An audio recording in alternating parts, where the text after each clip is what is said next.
বিচারক চরিত গ্রন্থ থেকে পাঠ 10 অধ্যায় এবং 11 অধ্যায়।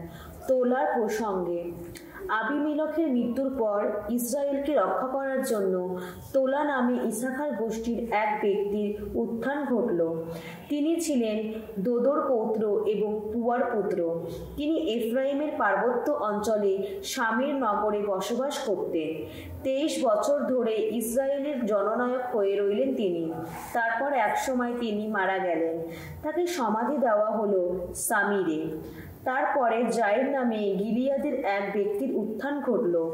22 বছর ধরে ইসরায়েলের জননায়ক হয়ে রইলেন তিনি। তার 30 জন পুত্র ছিল। এরা 30টি গাধায় চড়ে বেড়াতো এবং 30টি শহরের মালিক ছিল। গিলিয়াদ দেশে আজও ওই শহরগুলিকে বলা হয় হাব্বত জায়ের, অর্থাৎ জায়ের জনপদগুলি। জায়ের যখন মারা গেলেন তখন তাকে সমাধি দেওয়া হলো কামনে। ভগবানের দৃষ্টিতে যা অন্যায়, ইসরায়েলীয়রা আবার তেমন কাজই করতে শুরু করলো। তারা বায়ালদের ও আস্তারকদের পূজা করতে লাগলো। তাছাড়া আরাম দেশের যত দেবতার, সিদোন নগরীর যত দেবতার, মোয়াব দেশের যত দেবতার, আমনীয়দের যত দেবতার এবং ফিলিস্তিনদের যত দেবতার ও পূজা করতে লাগলো। ভগবানকে পরিত্যাগ করলো তারা, তার পূজা করা ছেড়ে দিল। তখন ইসরায়েলের ওপর জ্বলে উঠল ভগবানের ক্রোধ। তাদের তিনি ফিলিস্তিনদের ও আমনীয়দের পদানত করলেন। সেই বছর থেকে শুরু করে তারা 18 বছর ধরে ইসরায়েলীয়দের ওপর নিষ্পেষণ চালালো, অত্যাচার চালালো। তা চালালো সেই সমস্ত ইসরায়েলীয়দের ওপর যারা তখন ছিল জর্ডন নদীর ওপারের দেশে, অর্থাৎ সেই গিলিয়াদ দেশে, যা আগে ছিল আমরীয়দের দেশ। এই সময় আমনীয়রা জুদা ও বেঞ্জামিন গোষ্ঠীর মানুষদের বিরুদ্ধে আর এফরাইম বংশের মানুষদের বিরুদ্ধেও যুদ্ধ করবার জন্য জর্ডন নদী পার হলো। তাই ইসরায়েল এবার মহাসংকটেই পড়ল। শেষে ইসরায়েলীয়রা কাতর কণ্ঠে ভগবানকে ডাকতে লাগলো। তারা বলতে লাগলো, তোমার কাছে পাপ করেছি আমরা, কেননা আমরা তো আমাদের আপন ঈশ্বরকে পরিত্যাগ করেছি, বায়েলদের পূজা করেছি। ভগবান কিন্তু ইসরায়েলীয়দের এই উত্তর দিলেন, মিশরীয়রা, আমেরীয়রা, আম্মনীয়রা, ফিলিস্তিনিরা, সিদোনীয়রা, আমলিকীয়রা ও মিদানীয়রা তোমাদের নিপীড়ন করতে বলে তোমরা যখন কাতর কণ্ঠে আমাকে ডেকেছিলে, আমি কি তখন তাদের হাত থেকে তোমাদের রক্ষা করিনি? কিন্তু তোমরা তবুও আমাকে পরিত্যাগ করেছো, অন্য যত দেবতারই পূজা করেছো। সেজন্য এবার আমি কিন্তু তোমাদের আর রক্ষা করব না। ওই যেসব দেবতাকে তোমরা বেছে নিয়েছো, এখন তোমরা বরং যাও, ওদেরই ডাকো। তোমাদের এই সংকটের সময় ওরাই বরং রক্ষা করুক তোমাদের। ইসরায়েলীয়রা কিন্তু ভগবানকে বলল, আমরা পাপ করেছি, তুমি আমাদের যে শাস্তি দেওয়া উচিত বলে মনে করো সেই শাস্তি দাও, শুধু দোহাই তোমার, আমাদের বাঁচাও। তারা তখন ভিন্ন জাতির যত দেবতার মূর্তিগুলো নিজেদের মাঝখান থেকে বিদায় করে দিল এবং আবার ভগবানের উপাসনা করতে লাগলো। এবার তিনি ইসরায়েলের অত দুঃখ আর সইতে পারলেন না। এক সময় আমনীয়রা যুদ্ধের জন্য সমবেত হয়ে গিলিয়াদে এসে তাঁবু বসালো।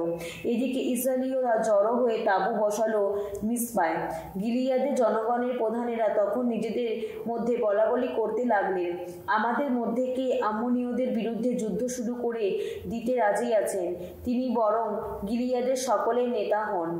গিলিয়াদেও জেফতাহ বীরযোদ্ধা ছিলেন। তিনি ছিলেন এক গণিকার সন্তান। তার পিতা ছিলেন গিলিয়াদ, কিন্তু নিজের স্ত্রীর গর্ভে ও গিলিয়াদের কয়েকজন পুত্র সন্তান হয়েছিল। তার স্ত্রী ওই পুত্রেরা যখন বড় হলো তখন তার জেফতাহকে বাড়ি থেকে তাড়িয়ে দিল। তারা তাকে বলল, তুমি তো অন্য এক নারীর সন্তান, তুমি আমাদের পিতৃ সম্পত্তির কোনো কিছুই পাবে না। জেফতাহকে তখন ভাইদের কাছ থেকে দূরে পালিয়ে যেতে হলো। তিনি তোপ অঞ্চলে গিয়ে বসবাস করতে লাগলেন। সেখানে দুর্দান্ত প্রকৃতির একদল মানুষ তার সঙ্গে যোগ দিল এবং তার সঙ্গে ওখানে হানা দিতে লাগলো। কিছু কাল পরে হলো কি, আমনীয়রা ইসরায়েলের বিরুদ্ধে যুদ্ধ শুরু করলো। আমনীয়রা যখন ওইভাবে ইসরায়েলের ওপর আক্রমণ চালাচ্ছে, সেই সময় গিলিয়াদের প্রবীণেরা জেফতাহকে ফিরিয়ে আনবার জন্যে তোপ অঞ্চলে গেলেন। তারা জেফতাহকে বললেন, তুমি ফিরে এসো, আমাদের সেনাপ্রধান শক্তিমান হও, যাতে আমরা আম্মনীয়দের বিরুদ্ধে যুদ্ধ চালাতে পারি। উত্তরে জেফতাহ গিলিয়াদের প্রবীণদের বললেন, সে কি, তোমরাই তো সেদিন আমার প্রতি ঘৃণা দেখিয়ে আমাকে বাবার বাড়ি থেকে তাড়িয়ে দিয়েছিলে, আর এখন কিনা নিজের বিপদে পড়েছ বলে আমারই সাহায্য চাইতে এসেছো? গিলিয়াদের প্রবীণরা তখন জেফতাহকে বললেন, হ্যাঁ, সেজন্যই তো আমরা এখন তোমার দিকে ফিরে তাকিয়েছি। আমরা চাই তুমি আমাদের সঙ্গে চলো, তুমি আম্মনীয়দের বিরুদ্ধে যুদ্ধ চালাবে। গিলিয়াদে যারা বসবাস করে তুমি তাদের সবার অধীনেতাই হবে। উত্তরে জেফতাহ গিলিয়াদের প্রবীণদের বললেন, বেশ তো, তোমরা যদি আম্মনীয়দের বিরুদ্ধে যুদ্ধ চালানোর ভার দিয়ে আমাকে দেশে আবার নিয়ে যাও এবং ভগবান যদি আমার হাতে তাদের তুলে দেন, তাহলে আমি কিন্তু তোমাদের স্থায়ী অধীনেতাই হব। গিলিয়াদের প্রবীণরা তখন জেফতাহকে উত্তর দিলেন, ভগবান নিজেই আমাদের দুপক্ষের সাক্ষী থাকুন। তুমি এই যে যা করতে বলছো আমরা শপথ করছি তাই করব। জেফতাহ তখন গিলিয়াদের প্রবীণদের সঙ্গে রওনা হলেন। গিলিয়াদের লোকেরা তাকে নিজেদের অধীনেতা ও সেনাপ্রধান হিসেবে রক্ষা করে নিল। নিষ্পায় ভগবানের সামনে জেফতাহ তার ওই প্রতিটি কথা সকলকে শোনালেন। তারপর জেফতাহ আম্মনীয়দের রাজার কাছে একদল দূত পাঠিয়ে এই প্রশ্ন করলেন, আমার বিরুদ্ধে আপনার এমন কি অভিযোগ আছে যে আপনি অমনভাবে আমার দেশের বিরুদ্ধে যুদ্ধ করতে এসেছেন?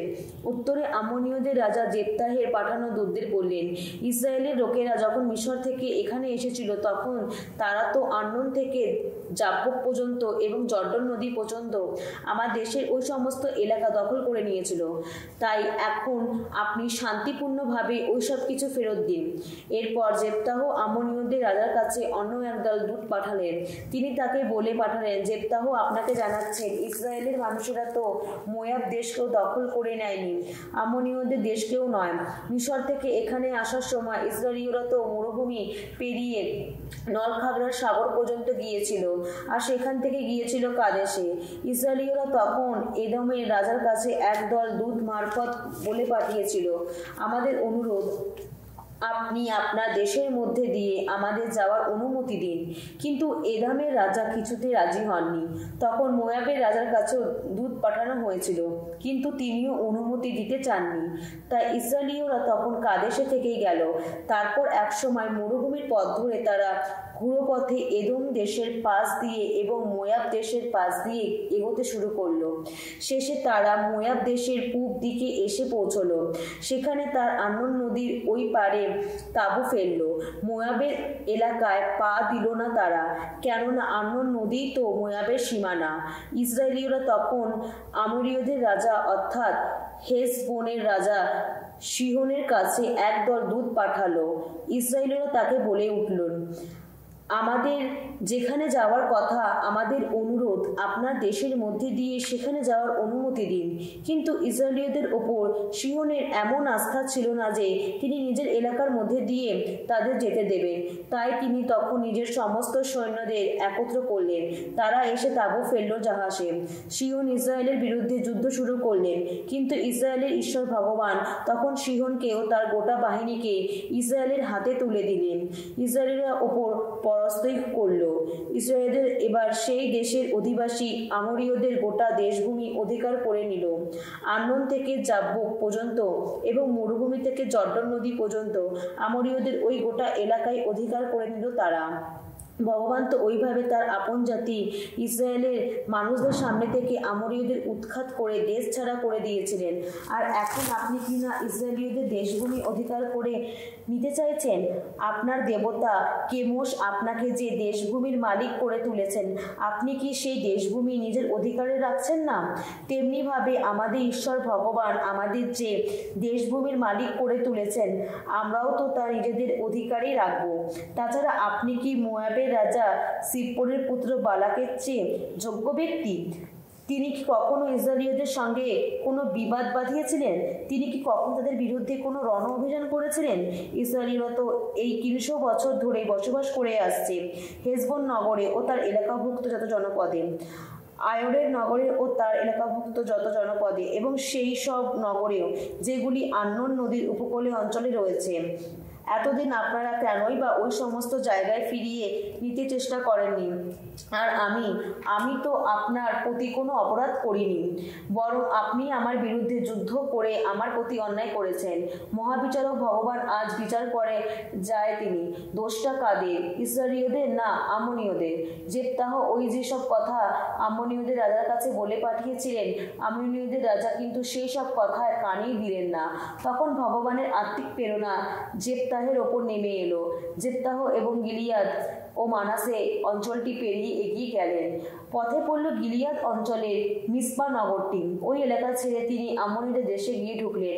সেই সময় তিনি ভগবানের কাছে মানত করে বললেন, তুমি যদি আম্মনীয়দের আমার হাতে তুলে দাও, তাহলে তাদের এই দেশ থেকে আমি যখন নিরাপদে সুস্থ শরীরে ফিরে যাব, তখন আমার বাড়ি থেকে যে লোক প্রথম আমার সঙ্গে দেখা করতে বেরিয়ে আসবে, সে ভগবানেরই হবে। তাকে আমি আহুতি দিয়ে উৎসর্গ করব। জেফতাহ এবার আম্মনীয়দের আক্রমণ করতে এগিয়ে চললেন, আর ভগবানও তার হাতে তাদের তুলে দিলেন।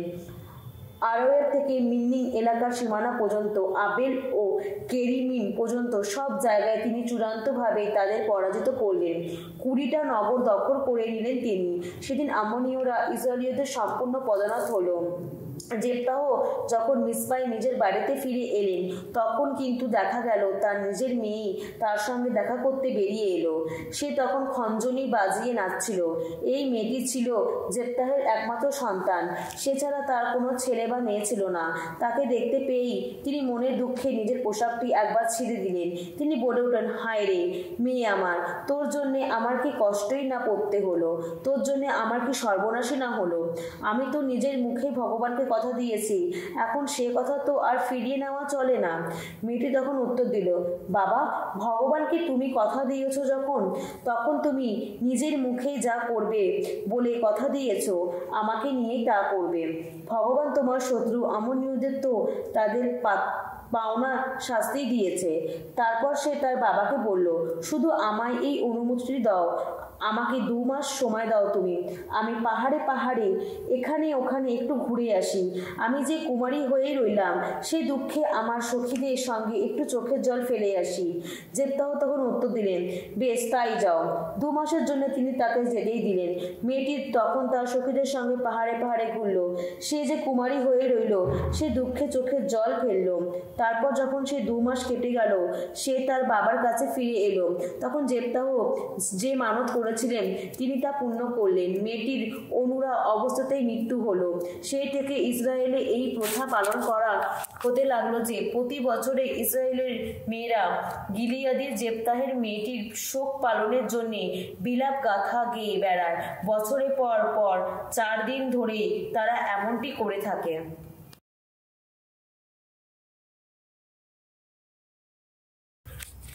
সাম সঙ্গীত 119 অধ্যায়, 17 থেকে 32 পদ। ওগো, তোমার এই সেবকের মঙ্গল করো তুমি, যাতে বেঁচে থাকি, যাতে মেনে চলি তোমার ওই যে বাণী। অবারিত করো আমার নয়নদ্বার, যাতে আমি 2 চোখ ভরেই দেখতে পাই কত অপরূপ তোমার বিধান নীতি। এই পৃথিবীতে প্রবাসী মানুষ আমি, আহা, রেখো না গোপন তোমার আদেশ বাণী। ওগো, তোমার বিচার আদেশ শুনব বলে হৃদয়ে আমার সারাক্ষণ জেগে থাকে কি তীব্র বিকলতা। তোমার আদেশ লঙ্ঘন করে বিপথেই যায় যারা, সে অভিষিক্ত দৌর্পত্যীদের তুমি করে থাকো কঠোর তিরস্কার। সকল অপমান থেকে, অবহেলা থেকে আমায় রক্ষা করো। তোমার প্রতিটি নির্দেশ বাণী আমি মেনেই চলি। নেত্রীজনেরা সভায় বসে আমার নিন্দা করলেও তোমার এই সেবক তবু জপ করেই যায় তোমার বিধি নিষেধ। তোমার ওই যত নির্দেশের কথা ভাবতে ভাবতে কত আনন্দ পাই আমি। সেই নির্দেশবাণী থেকে পাই কত সুমন্ত্রণা। দেখো, এই তো ধুলায় লুটিয়ে রয়েছি আমি। দাও ওগো নতুন জীবন শক্তি, সত্যিই হোক তোমার অঙ্গীকার। কোন পথ দিয়ে কোথায় চলেছি সবই বলেছি তোমায়, তুমিও দিয়েছো সাড়া। তোমার বিধি নির্দেশের মর্ম কথা আমায় বুঝতে শেখাও। দেখাও আমায় তোমার আজ্ঞা পালন করার পথ। অপরূপ শত কীর্তি তোমার, তবেই তো জপ করতে পারবো আমি। দেখো, মনের দুঃখে কান্নায় ভেঙে পড়েছি এখন। দাও মনোবল, সত্যিই হোক তোমার অঙ্গীকার। মিথ্যা মোহর পথ থেকে ওগো দূরে রাখো আমায়। কৃপা করো তুমি, শেখাও তোমার বিধান।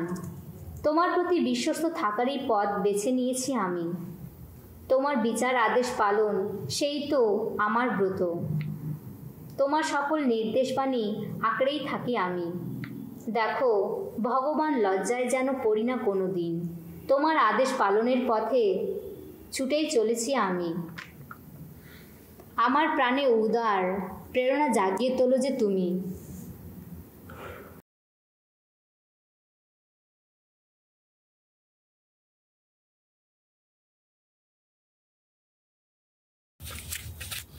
যাকবের ধর্মপত্র থেকে পাঠ 5 অধ্যায়। অত্যাচারী ভোগবিলাসী ধনীদের প্রতি ধিক্কার বাণী। এবার শোনো তোমরা ধনী মানুষ যারা, তোমাদের আসন্ন দুঃখ দুর্দশার কথা ভেবে তোমরা এখন চোখের জল ফেলো, হাহাকার করো। তোমাদের ধনসম্পদ সব পচে গেছে, তোমাদের সমস্ত পোশাক আজ পোকায় কাটা। তোমাদের যত সোনা রূপো তাতে ধরেছে মরছে, আর সেই মরছেই তোমাদের বিরুদ্ধে সাক্ষী দেবে। তোমাদের শরীরের মাংস মজ্জা গ্রাস করে ফেলবে আগুনের মতো। কারণ তোমরা যে এই শেষ যুগের দিনগুলিতে জমিয়ে তুলেছ রাশি রাশি টাকা। যে কর্মীরা তোমাদের জমির ফসল কেটেছে, কই তোমরা তাদের মজুরি তো মিটিয়ে দাওনি? ওই শোনো, সেই মজুরি তোমাদের বিরুদ্ধে যেন চিৎকার করে উঠছে। সেই ফসল কাটিয়েদের আর্তনাদ এতক্ষণে পৌঁছে গেছে বিশ্বপ্রভুর কানে।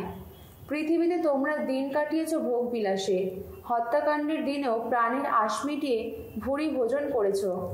ধার্মিককে তোমরা দণ্ডিত করেছ, হত্যা করেছ, অথচ সে কোনো প্রতিরোধ করেনি।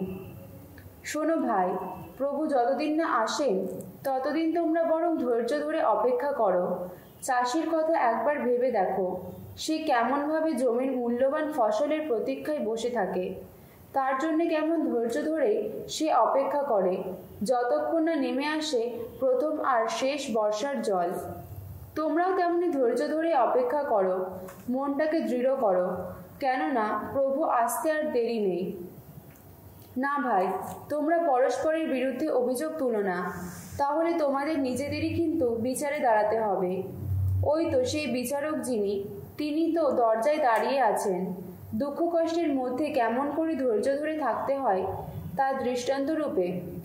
ভাই, চোখের সামনে রাখো সেই সমস্ত প্রবক্তাকে যারা প্রভুর নামে কথা বলতে গেছেন। মনে রেখো, যারা নিষ্ঠাবান হয়ে থেকেছেন তাদেরই আমরা ধন্য বলে থাকি। যোবের সেই নিষ্ঠুরতার কথা তোমরা তো শুনেছ, আর এত দেখেছ যে প্রভু এই ব্যাপারে শেষে কি করেছিলেন। তার তো তা করাই কথা। প্রভু যে দয়াময়, করুণা নিধান। শোনো ভাই, সবচেয়ে বড় কথা, তোমরা আদৌ দিব্যি দেবে না। স্বর্গের নামেও নয়, মর্তের নামেও নয়, কিংবা অন্য কিছুর নামেও নয়। তোমরা হ্যাঁ বলতে বললে হ্যাঁই বলো, না বলতে হলে নাই বলো, যাতে বিচারের মুখে তোমাদের কখনো পড়তে না হয়। তোমাদের মধ্যে কেউ কি কষ্টে আছে সে প্রার্থনা করুক, কেউ কি সুখে আছে সে স্তুতিগান করুক, কেউ কি অসুস্থ রয়েছে সে তাহলে মণ্ডলীর প্রবীণদের ডেকে আনুন। তারা প্রভুর নামে তাকে তৈল লেপন করে তার জন্য প্রার্থনা করুন। বিশ্বাসের সঙ্গে উচ্চারিত সেই প্রার্থনা রোগীকে নিশ্চয় রক্ষা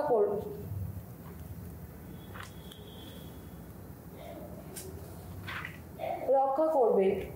প্রভু তাকে আবার সুস্থ করে তুলবেন, আর সে যদি পাপ করে থাকে তাকে ক্ষমাও করা হবে।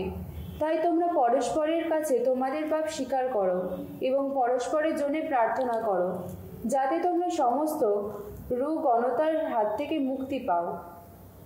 ধার্মিকের প্রার্থনা মহাশক্তিতেই ক্রিয়াশীল। এলিও তো আমাদের মতো রক্ত মাংসের মানুষ ছিলেন।